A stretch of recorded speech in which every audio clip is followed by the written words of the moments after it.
Welcome back into Wake Up America. Happy Friday to you. I'm Rob Finnerty. A call for unity. The Senate GOP election chair, Rick Scott of Florida, a senator down there, calling on Republicans to come together and try and win back the majority in the House and the Senate in 2022.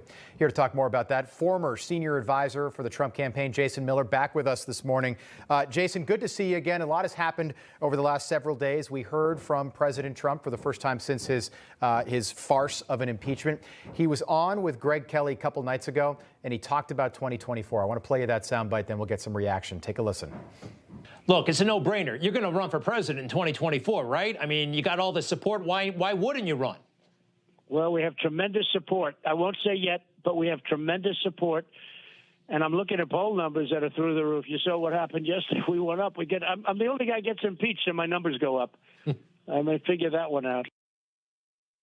Jason, I'll tell you what, he sounded the same way in 2015 before he took that ride down the escalator in Trump Tower and formally announced. I mean, I don't know about you. I feel like it's a long way off from 2024, but this could happen.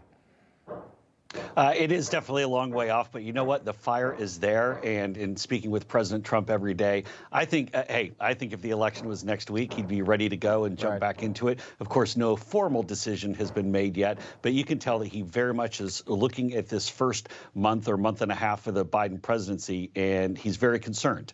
He's concerned about what's happening with amnesty for 11 million illegals, stopping construction of the border wall. You see the absolute disaster of the Biden vaccine rollout and distribution. So we've talked about this before, Rob. Whatever Biden was doing in his basement in all those months sure wasn't getting ready for the job. Yeah, and it's important to know, I think he was just acquitted.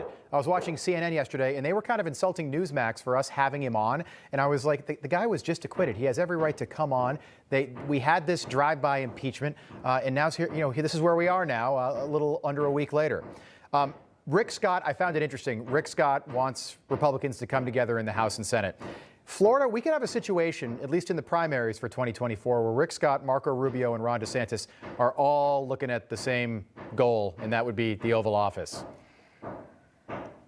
Well, of course, you know where my preference would lie, and that would be for President Trump to go and run again in 2024. We'll see. It is a ways off. But I think each of these leaders have an important role. Of course, Senator Scott leading the Republican Senatorial Committee, where President Trump wants to help him go and win the Senate back in 2022. Of course, Governor DeSantis, one of the best governors in the nation. And then you have Marco Rubio, who, of course, is up for re-election in 2022 and has been a pretty strong supporter of the president. But I tell you, Florida is the hotbed of Republican politics, might be the hotbed of American politics right now. It really is. Ivanka Trump announcing that she's not going to challenge Marco Rubio for his seat down there in Florida. What do you think led to that decision? Because I think the smart money was on her at least, making an attempt at that seat in a couple of years.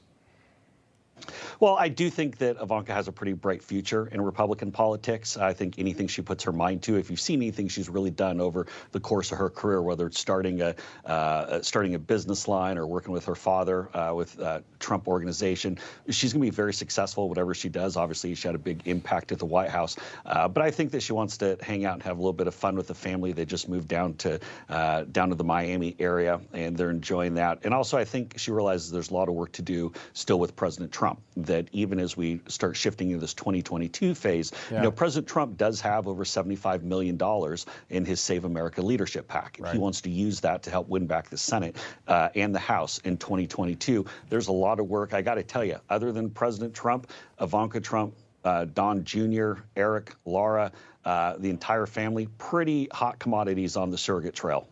Laura in North Carolina, too. Do you think she's going to run up there?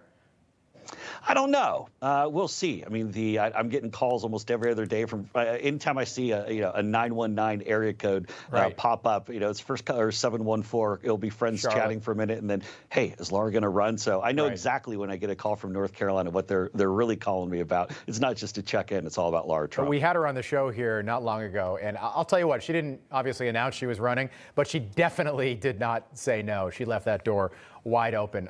So you know what I like about this week, Jason, and I'm so glad you came on with us. We spoke last week, during the impeachment, and this was all going on. So much has coalesced within the Republican Party this week. I feel like, people are mad at Mitch McConnell. We understand that he's lost some of the power and control he would have had Republicans won in Georgia. Donald Trump definitively now, in my book, the leader of the Republican Party, at least right now. Nikki Haley, who I think wants to run in 2024, she asked to meet with the president. The president turned her down. I want to ask you if that surprised you, but also it's clear that she wants to go in there and try to win Trump's favor maybe for 2024. Well, I think there's a realization among most in the Republican Party, and actually not even just a party. I think even in the broader mainstream media, folks realize that President Trump not only is the current leader of the GOP, but he's also the future leader of the GOP. And as we talk about our best chance for winning it back in 2024, and I think so often you look at the traditional map, for example, of politics, how are you going to win a presidency, what states are in play. Keep in mind, until President Trump came along, Wisconsin, Michigan, Pennsylvania, these were states that we hoped one day to get back to, but hadn't won in decades, literally. But now they're considered in play. You take a look at a state like Florida, which is always a swing state. President Trump blew Biden out. You look at the way that President Trump brought in African Americans, Latino Americans, Asian Americans into the GOP fold. If we're going to win back the House and Senate in 2022, we need President Trump active and engaged. In fact, Dave Wasserman, who I believe is at the Cook Report, did a pretty good write-up showing statistically when President Trump is on the ballot, when he's engaged, we have a much better chance of turning folks out. Yeah. But also, again, if you go and attack President Trump, you're effectively attacking the entire Republican base, as I think some Republicans found out this week. Yeah, it's funny. I don't think Florida's a swing state anymore. I just, it's red. You get 2 Republican senators, a Republican governor. I think Florida's in the red column, or at least trending that way on a more permanent basis. Matt Gaetz says if Trump doesn't run, he wants Ron DeSantis.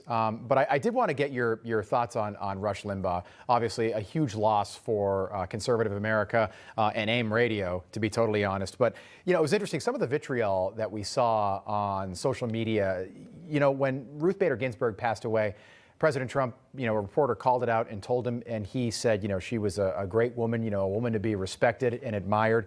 President Trump knew in that moment that this was a nonpartisan issue, when somebody dies from a terminal illness. And I think that's the thing that Democrats never got about Rush and why he was so beloved, is that this guy, you can be bigger than partisanship sometimes.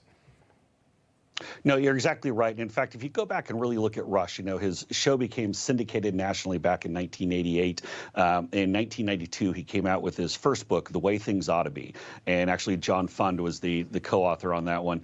And that was really one of the definitive books. 1992 was really that first big presidential cycle where Rush Limbaugh was starting to become at the forefront. And we saw coming out of that, you saw kind of the pro-Istas coming out of that, the pushback against some of the globalization, NAFTA, things like that. And Rush was so important and so instrumental to that Republican Revolution in 1994.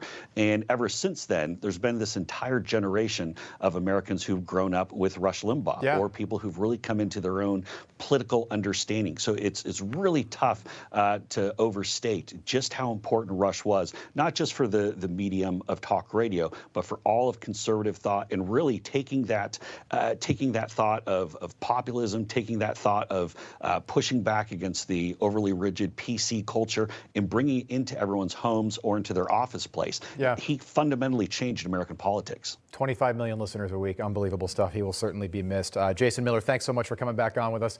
I always enjoy the conversation. Have a good weekend. Thank you, Rob.